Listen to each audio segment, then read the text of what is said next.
naman ni Mr. Yoshi Fuji.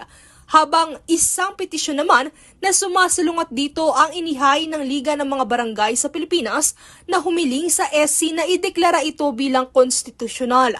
Giit na paliwanag ng Supreme Court na may karapatan ang Kongreso na mag-set o magtalaga ng termino para sa barangay officials at wala rin umano itong limitasyon sa naturang kapangyarihan.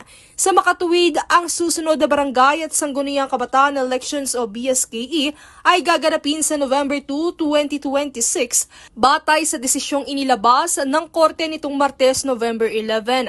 Ang mga mananalong kagawad at kapitan ay uupo ng 4 na taon na may 3 termino, habang ang SK naman ay may 4 na taon din sa posisyon ngunit may limitasyon na 1 termino lamang. Matatandaan na nilagdaan ni Pangulong Ferdinand Marcos Jr. noong August 13 ang naturang batas, na ibig sabihin ay hindi natuloy ang BSKE sa dapat na petsa nito sa December 1 ngayong taon.